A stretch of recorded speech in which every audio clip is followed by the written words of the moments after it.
Welcome back to Smith History, separating the Smith from the myth. Today just happens to be Super Bowl Sunday. January 1969, Super Bowl III. And the mystic chords of memory that still vibrate 57 years later. January 1969 was a month when the world felt like it was shifting under everyone's feet.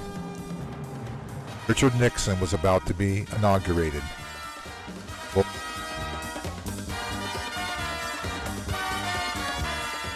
The Beatles were on a London rooftop, singing and bickering.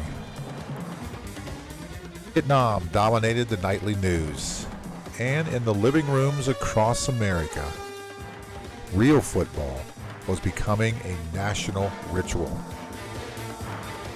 And in one particular living room at 329 South 8th Street, Upper Sandusky, Ohio, an 11-year-old boy sat in front of his family's brand new color TV, a floor model console that weighed about a half a ton and hummed like a Buick engine. The NBC Peacock burst onto the screen in glorious color, and for the first time in my life, I watched a Super Bowl all the way through. My name is Brian Smith, and welcome to Smith History, separating the Smith from the myth. Super Bowl III was living history. It was bright and new. This was the day the AFL, the League of Cast-Offs, Rejects, and Dreamers, would try to topple the mighty NFL again. And my dad, who had converted to the AFL that 1968 season because the league was more exciting, more colorful, and more daring, well, he also felt something stirring. Maybe because he knew what it felt like to be overlooked. Maybe because he saw himself in those players who weren't supposed to win.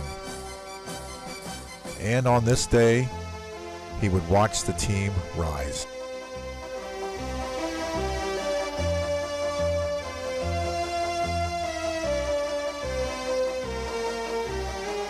Pre-game for Super Bowl III centered on Joe Namath. They were down in Miami 3 days before the game. Reporters were everywhere, flash bulbs popping.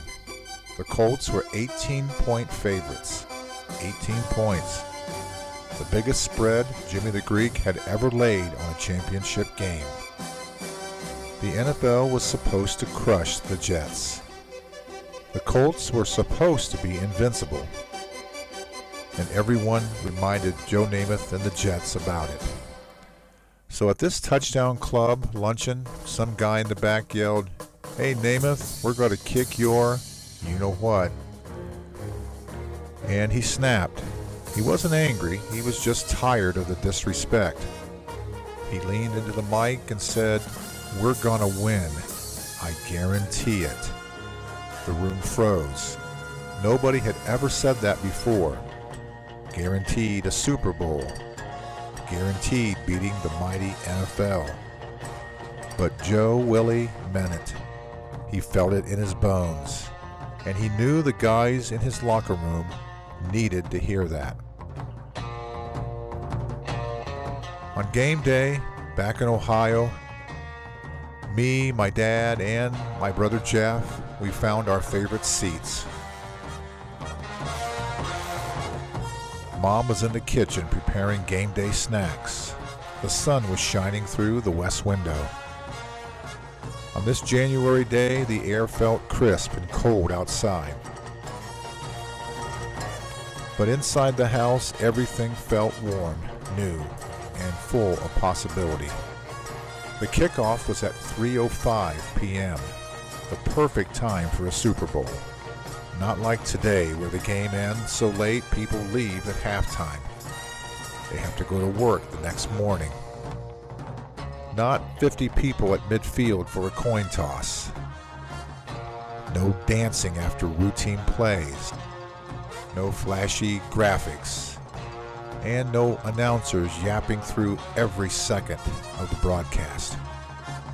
Just Kurt Gowdy and Al DeRogatis, voices of my youth, letting the game breathe, letting the silence speak, letting the stakes rise. Sports was real back then. Winning was everything because the stakes were so high. Athletes didn't have million-dollar contracts. Achievements meant more. And there I was, 11 years old. I believed the hype. I expected Baltimore to destroy the Jets, the same way they had 2 weeks earlier against my beloved Browns. And the first play of the game went for 18 yards. I thought, here we go, the Colts are going to crush them. But fate had other plans. Earl Morrall, the NFL MVP, he kept driving the Colts into the red zone. But every time they got close, something strange happened. Lou Michaels, a 270-pound lineman who doubled as a kicker, because the Colts didn't believe in hiring a real one, he missed a chip shot field goal. Then another. Turnovers killed drives.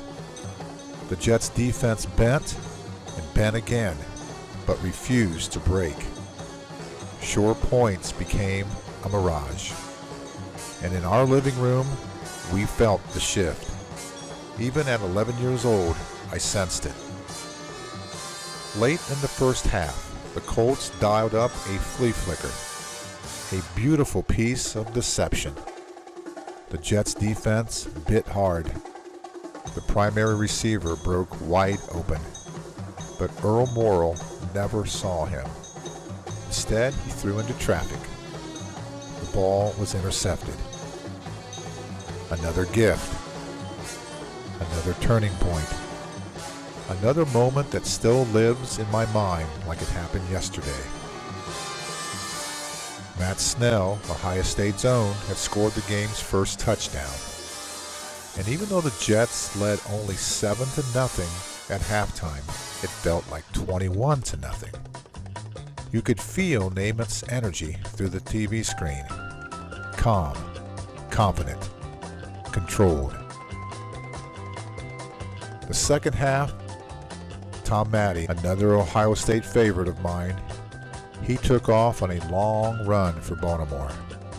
I remember him jumping up and fighting a Jet player after the play, frustration boiling over.